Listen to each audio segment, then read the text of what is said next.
সবাইকে বলো, এই যে মাম্মা, হ্যালো ফ্রেন্ড, কেমন লাগছে আমার জামাটা?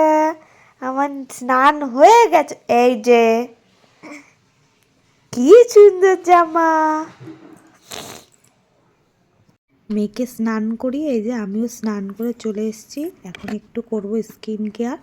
তো আমি এটা সকালেই করি, তো আজকে যেটা করা হয়নি সেটা দুপুরে স্নান করার পরেই করছি। তো স্কিনে কিছুই আমি কিন্তু ব্যবহার করি না, জাস্ট টোনিং, ময়শ্চারাইজিং আর সানস্ক্রিন। আমি যেহেতু সকালে একবার লাগিয়েছি, আবার ফেস ওয়াশ করে এসেছি বলে আবার একবার লাগিয়ে নিলাম।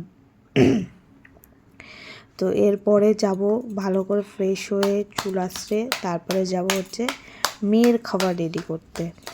তো যতই ব্যস্ততা থাকুক, মেয়ের খাবার তো রেডি করতেই লাগবে। স্নান আজকে একটু দেরি হয়ে গেছে স্নান করতে।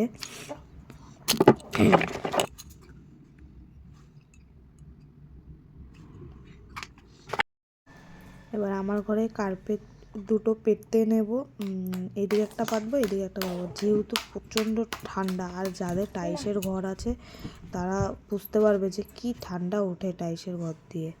তো এই যে পেতে নিয়েছি। পেতে নেওয়ার পর ওই যে আমার মাম্মাম ঘুমোচ্ছে। তো এখন একটু গিয়ে বসবো। মেয়ের জন্য খাবার রেডি। তো সকালবেলা তো খাইয়ে দিয়েছি, এখন হচ্ছে দুপুরবেলা খাওয়ানোর সময়। তো 1:30 তো বেজেই গেছে, এখন রেডি করে ওকে খাওয়াবো, তারপর তোমাদের সাথে দেখা হচ্ছে। আমার মেয়ের খাবার রেডি। আমার হচ্ছে 8 মান্থ প্লাস বেবি। তোমাদের বাচ্চাকে কি খাওয়াও তোমরা জানাবে। আমি কিন্তু 8 মাস পড়ার পর থেকেই আমার মেয়েকে একটু একটু করে মাছ দিই, মানে সপ্তাহে 1 দিন কি 2 দিন একটু মাছ দিই। তো আজকে দিয়েছে হচ্ছে পার্শে মাছ।